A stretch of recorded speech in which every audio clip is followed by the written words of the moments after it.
So, according to 4 officials inside FEMA, that federal response may not have been as fast as it might have been. They say that a new rule that any expenditure over $100,000 needed sign-off from Secretary Noem slowed the federal response.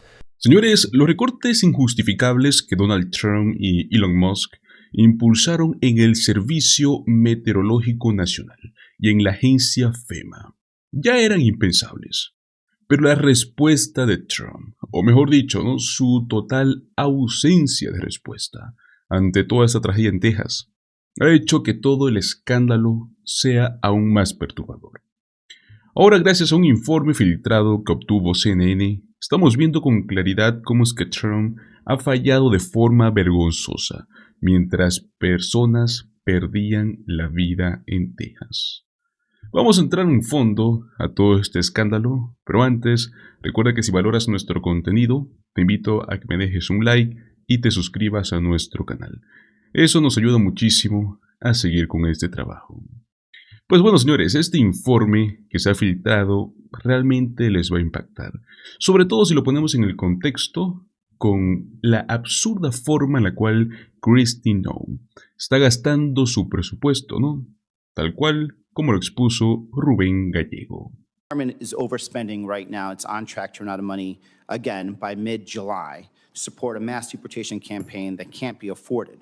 At the same time, though, you recently requested a $50 million allotment for a private Gulfstream jet. That's $50 million of taxpayer money to subsidize some of your national tours that you've been going on. Meanwhile, Republicans are about to kick another 13 million people off Medicaid to fund taxes for the rich on the backs of some working class Americans. So how can you justify spending millions, 50 million, on a jet while your department is definitely overspending and Republicans in Congress are about to strip also health care from millions of Americans? Well, Senator, thank you for the question. We are spending our dollars appropriately and will be on budget. When your reference to the airframe that was the requested dollars were put in for, that's for the Coast Guard. It's to replace an existing jet that is over 20 years old and is beyond its usable hours. And the Coast Guard for many, many years has been neglected and has many airframe that have been grounded because they can't even be maintained anymore. The suppliers that give us parts and repairs and maintenance for them have said that they'll no longer support that kind of a mission. We have cutters that haven't been completed, that haven't been deployed out across the world. And then we also, beyond that, are asking for a request to build out the number of Coast Guard members that we need in place. We're asking for 15,000 more to complete the missions that are going forward. Are you going to have access to that $50 million Gulfstream jet that the Coast Guard is going to supply? The Coast Guard will use that jet exactly how it uses the jets that it has today, exactly in the same manner that it uses the ones that it has in place today. So would you consistently be using it to travel? I don't know if I would use that one or if I would use the other one. I have no idea, but I do. Y es que estamos viendo desastres naturales por todo el país. Texas, Nuevo México y ahora hasta Carolina del Norte, donde prácticamente se les está negando fondos de ayuda. ¿En qué está enfocada Noem? En asegurarse de tener los viajes más lujosos, para poder ir a disfrazarse en eventos políticos. Realmente vergonzoso y muy costoso, por cierto. Pero claro, la administración de Donald Trump quiere que tú creas otra cosa, que él hizo el mejor trabajo del mundo respondiendo a esta crisis. Eso es lo que te dice. Pero este informe de CNN lo contradice por completo. But also just so tragic. The relationship with Texas and the governor has been obviously very good for years with me. But the relationship with Texas and their first responders and us with our first responders and lots of other people, and we brought in a lot of helicopters from all over, and we had a lot of helicopters. It was actually dangerous, a lot of helicopters up there, but they were real pros, and they were responsible for pulling out a lot of people, and we got them there fast, and Texas had some good ones too.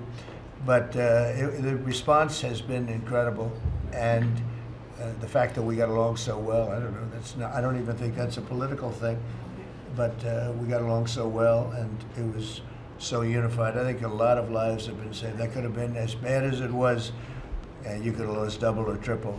This thing was just really horrible. Well, congratulations on a great job and appreciate it. I know you're going down. I'll be going down on Friday with First Lady we'll be taking a trip, and we don't want to get in anyone's way because that's what happens. The president goes and everyone's around focused on. I don't want anyone to focus on us.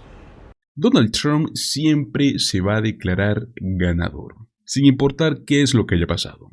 En este caso, es particularmente escandaloso cuando ha mentido y por qué es que ahora vemos que el Departamento de Seguridad Nacional está entrando en pánico luego de este informe. So, according to 4 officials inside FEMA, that federal response may not have been as fast as it might have been. They say that a new rule that any expenditure over $100,000 needed sign-off from Secretary Noem slowed the federal response. These sources tell us that FEMA's deployment of urban search and rescue teams, which are typically deployed in anticipation they might be needed, instead was delayed until Monday, 3 days after the flood. Now, a source also tells us that a request Texas made for FEMA aerial imagery to aid in the search was also delayed, waiting for Secretary Noem's approval. Now, additionally, multiple FEMA officials say that they were taken aback by the agency's relatively limited response in the immediate aftermath of the disaster. CNN has reached out to FEMA for comment. So far, no reply from the agency. However, a DHS spokeswoman more generally told CNN that FEMA is, in her words, quote, shifting from bloated DC-centric dead weight to a lean deployable disaster force that empowers state actors to provide relief for their citizens. Según el reporte, Kristi Noem, actual secretaria del Departamento de Seguridad Nacional, tardó como 3 días en autorizar la ayuda a Texas tras las inundaciones mortales del fin de semana.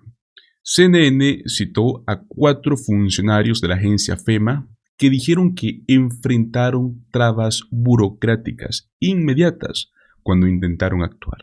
Uno de esos obstáculos fue una nueva regla implementada por Kristi que exige que toda operación de FEMA por encima de los $100,000 sea aprobada directamente por ella. Las aprobaciones no llegaron sino hasta más de 72 horas después de que comenzó esta emergencia.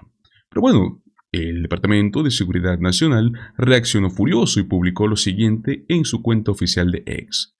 Esto es una mentira enfermiza sin precedentes del periodismo activista de CNN.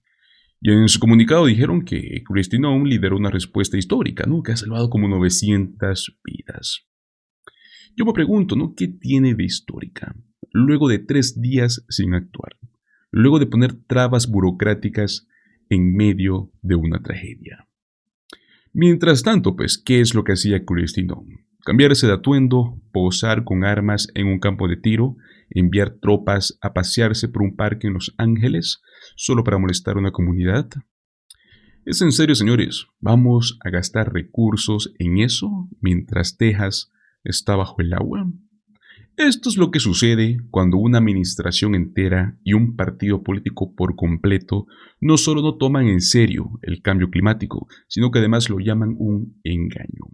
Y ojo, no se trata solo de que no les importe, les importa tanto que fingen que no existe. Lo niegan abiertamente, incluso cuando los desastres naturales se intensifican en todo el país. Les puedo garantizar algo. El costo de reparar los daños provocados por el cambio climático va a ser muchísimo más alto de lo que costaría combatirlo desde ahora. Y no les importa, ni siquiera se preocupan por cómo responder a esos desastres cuando ocurren. Para ellos, al parecer, todo esto es un juego y están dispuestos a abusar de su poder en donde sea que puedan. Amigos, no solo es FEMA, también están metiendo mano en el Departamento de Justicia. Y eso, ¿no?, quedó clarísimo en el análisis que hicieron Ari Melber y Nicole Walls. These are the times that shouldn't be normalized. This is a sort of 5-car alarm fire or whatever words people want to use. And so I just want to play, actually, we don't usually do this, but you had a newsworthy interview. I want to play a little more of what, of course, Brennan said to you and ask you about it. Let's take a look. The women and men of the CIA deserve, stronger, better, apolitical, nonpartisan leadership at such a challenging time of our national security globally with everything that's going on. And it's clear that Mr. Ratcliffe decided that he was going to initiate this, I think, again, to try to satisfy the interest, the urge of Donald Trump, who continues to claim that the assessment of Russian interference in the 2016 election was a hoax. It was not.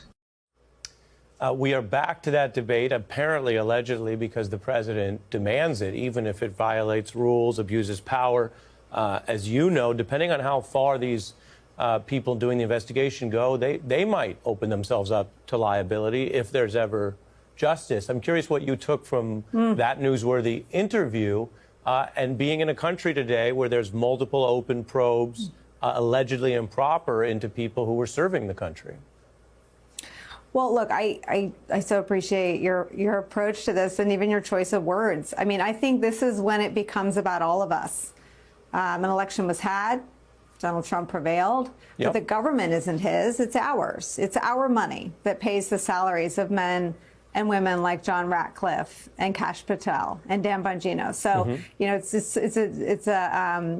it's a line from Aaron Sorkin, right, from the American president, Michael J. Fox. You know, you work for me. You know, you answer to me. And I think that's why we get to ask these questions. What I think is interesting on this story is that I have Trump people in my life. I'm sure you do too. And you're always thinking about how can I puncture their information system. So I read the reporting in The Atlantic, which was really detailed and specific. And it cites the contradictions in the Ratcliffe note to the Marco Rubio-led Senate Intelligence Committee. So I went back and read. I'm one of the only losers who probably read the whole thing because it's the most scathing indictment of Donald Trump's campaign's ties to Russia. It's brutal. It goes much farther than Mueller ever did. And then it also mentions in that Atlantic piece the Durham probe. And that Brennan told me today, I don't know that I knew this, he spent 8 hours with Durham. He wasn't with Durham's investigators. He was face-to-face in a room with John Durham for 8 hours. And I played some sound. I mean, you remember, you covered it. Fox News held Durham up not just as the answer to Mueller or the antidote to Mueller, but as justice for all. That was their graphic when they covered the Durham probe. Durham found nothing. He spent $6.7 million. And he examined John Brennan. He face-to-face interviewed John Brennan for 8 hours. And he found nothing. So what did Ratcliffe have access to that Bill Barr directed John Durham didn't? The answer is nothing. And so I think it's really important when we cover these, they are public servants. They may not act that way, but their salaries are paid for by us. They're not Trump org employees. They're people who work for the American people. And we have a right to assume that they will deal in facts, that they will be accountable if they don't, and that they will at least hew to the prior leading men and women of MAGA world, which include Marco Rubio and John Durham, who found the opposite of what Ratcliffe alleges. Well, absolutely. And you put it so clearly, as you often do. They are alleging a potential criminal standard, which is the only legal valid justification for this kind of criminal probe.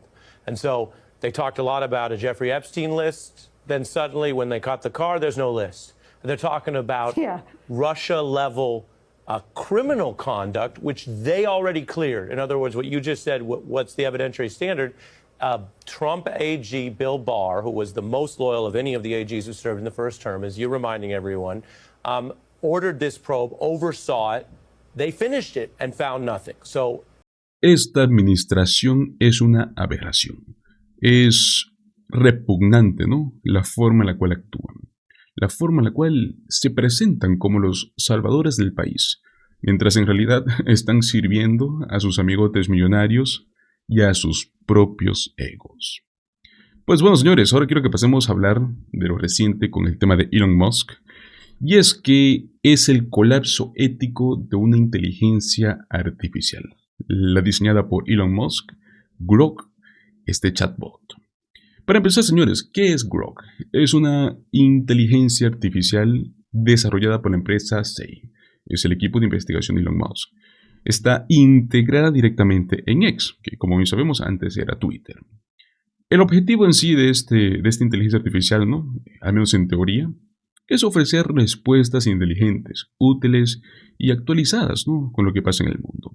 Pero al parecer algo salió muy mal, ya que tras una actualización reciente donde Elon Musk instruyó a Grok a no temer a las respuestas políticamente incorrectas, y el sistema lo que hizo es comenzar a emitir contenido antisemita, contenido violento e incluso apologético del nazismo. Tanto así que empezó a dirigirse a usuarios con apellidos judíos, a hacer comentarios sobre segundo holocausto, ¿no? Y hasta dar consejos sobre cómo cometer crímenes. Quiero que escuchemos un pequeño fragmento donde expertos y periodistas discuten esta situación. Here is a sentence you could only hear in the year 2025. Elon Musk's AI chatbot Grok has turned into a neo-Nazi. The bot has been praising Hitler, targeting users with Jewish-sounding names, and recommending a second Holocaust. The now deleted anti-Semitic responses appear to stem from a recent update instructing Grok not to shy away from, quote, politically incorrect answers. Musk briefly addressed the controversy, writing on X, Grok was too compliant to user prompts, too eager to please and be manipulated. That is being addressed. But he has spent most of the last 24 hours promoting the latest version of Grok that was released yesterday, one he claims is smarter than almost all graduate students in all disciplines simultaneously. Joining us now, staff writer at The Atlantic and author of its newsletter, Galaxy Brain, Charlie Wartzel, and senior fellow at the Tel Aviv Institute, Hen Mazig. Paul Rykoff is still with us as well. Charlie, can you make this stop? Can we just, how do you turn it off? If I could pull the plugs on the servers, I probably would. At this point, it's like a too on the nose dystopia that we are stuck in here. I mean, I think like you really couldn't write it any worse. I almost like don't know what to say. It's both really surprising and totally unsurprising, which is sort of a 2025 theme, I think.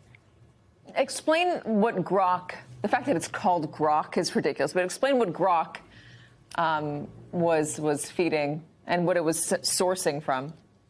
Yeah, so essentially there was an update.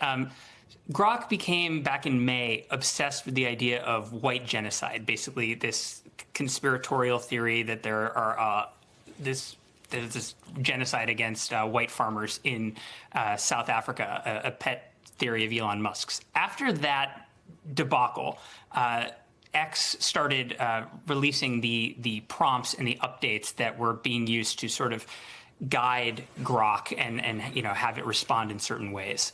And what they did a couple of days ago is they updated it and basically told Grok to be more brash, sort of to be less politically correct and adopt this kind of anti-woke mindset, and also to grab and cite things that were happening on X, the platform. And so what ended up happening was Grok internalized that request and said, okay, so how do I become a little less woke, a little more politically incorrect? Synthesized information that was coming from the platform and decided to respond, basically adopting the persona of a neo-Nazi. So there's this kind of really grim, but I guess like darkly humorous notion that, it got a whole bunch of instructions about how to be anti-woke and decided that the best course of action was to call itself basically Hitler. It feels very telling. Feeding from the fever swamp of Twitter is probably not a great idea for any artificial intelligence, intelligence with an asterisk there. Darkly humorous, I agree. I mean, it does feel like we're in a bad dystopian movie, but Hen, it's also extremely dangerous. And this is the sort of stuff that bleeds out into the real world. You and I have been talking about this. There's one instance where Grok was telling people on Twitter how to break into somebody's home, how to kidnap them, how to rape them, and then how to dispose of the body. This is stuff that is scary.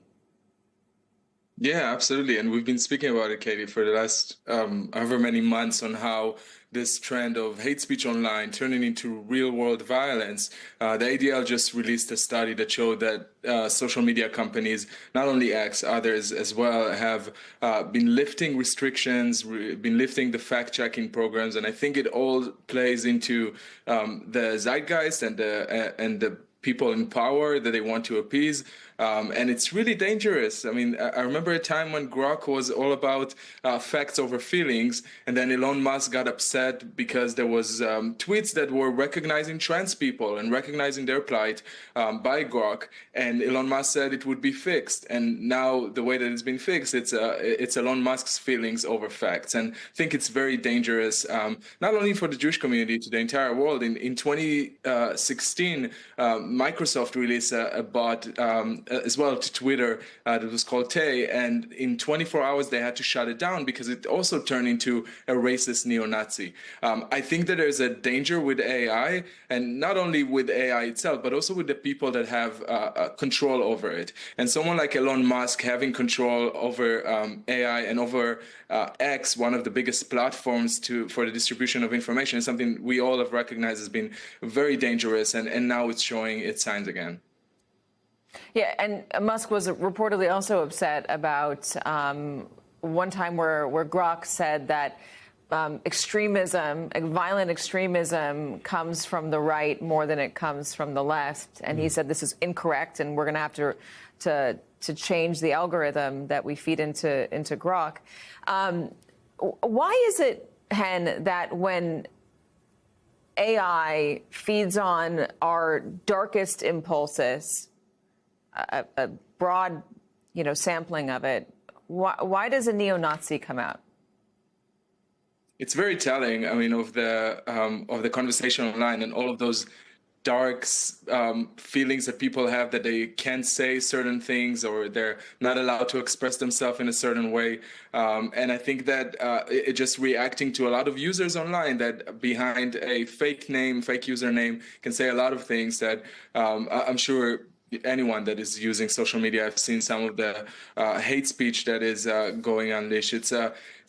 It's very interesting, but it's also, I think it's just very dangerous. And I'm repeating that point because the more information it gathers from social media that has no regulation, the more dangerous it would become for minority groups in America and around the world.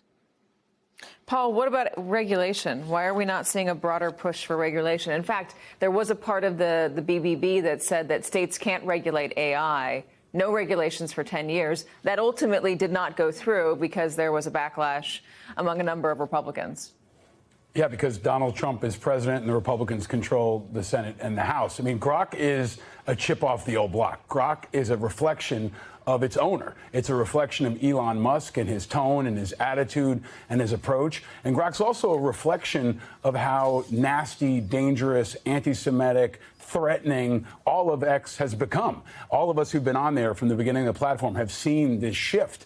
And Grok is appealing to an audience that's become a lot more negative, a lot more anti-Semitic, and a lot more dangerous. I'm on there every day, and I see it, and I feel it, and anyone else who's still in there trying to fight the good fight sees it as well. So I think this is a very, very dangerous manifestation of what happens when the richest guy on the planet owns one of the most powerful media platforms on the planet.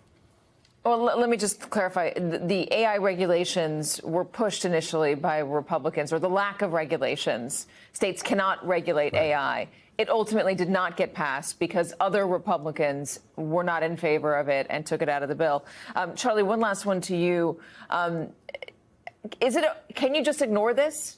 I mean, only a small percentage of the population uses X, a very small percentage. Is it easy enough to just say, I'm not even going to think about it. I'm just going to walk away. I'm not going to get on X. I'm not going to deal with Grok. I mean, I think it's obviously we've been talking about this. This is a dangerous trend, and a lot of the trend of AI, spitting out these types of anti-Semitic. Bueno, amigos, quiero empezar preguntándoles qué opinan sobre esto.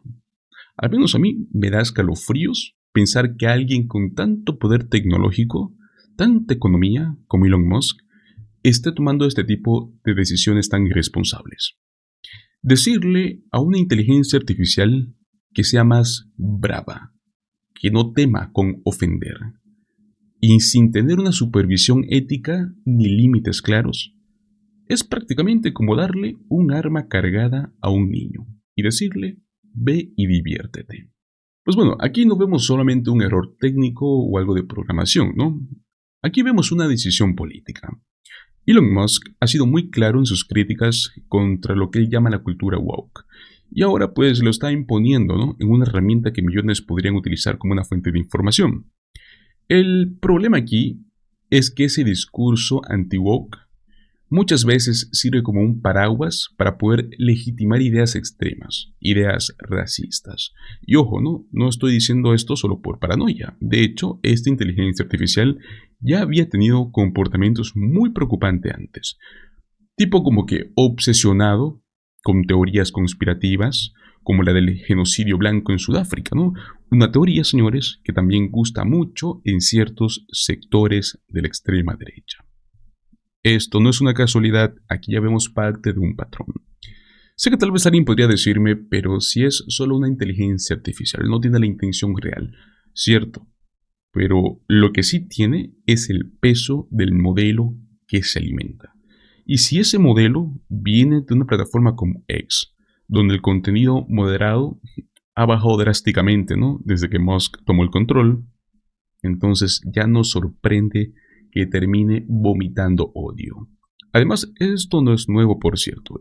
Ya sucedió con Tay, un bot de Microsoft, en 2016, que en menos de 24 horas se volvió racista y nazi, ¿no? Tras interactuar con usuarios. La diferencia es que ahora estamos en pleno 2025. Y al parecer seguimos cometiendo los mismos errores. ¿Por qué? Porque hay gente con poder que prioriza la polémica, el impacto, el rédito político, por encima de la seguridad y la ética. En resumen, amigos, esta inteligencia artificial no se volvió loca por accidente. Fue diseñada deliberadamente para responder de esta manera provocadora. Y eso es lo que abrió la puerta a que pueda replicar lo peor del Internet. Ese enfoque no solo es peligroso, amigos, es profundamente irresponsable. Yo no estoy culpando a la tecnología en sí, culpo a quienes la manejan sin escrúpulos ni regulaciones. Mientras tipos como Elon Musk tengan el control absoluto de plataformas globales y de herramientas de inteligencia artificial como esta, yo creo que vamos a seguir viendo este tipo de desastres. Pero bueno, ¿qué opinan ustedes, amigos? ¿Creen que debería haber más regulación sobre la inteligencia artificial? ¿O creen que esto solo es culpa de unos pocos usuarios malintencionados? Los invito a que me dejen sus opiniones en la caja de comentarios. Muchísimas gracias por acompañarme hasta el final de este video. Recuerda, como siempre, dale like, compártelo con tus amigos y suscríbete al canal Políticamente en Desacuerdo. Nos vemos en el próximo video. Hasta luego.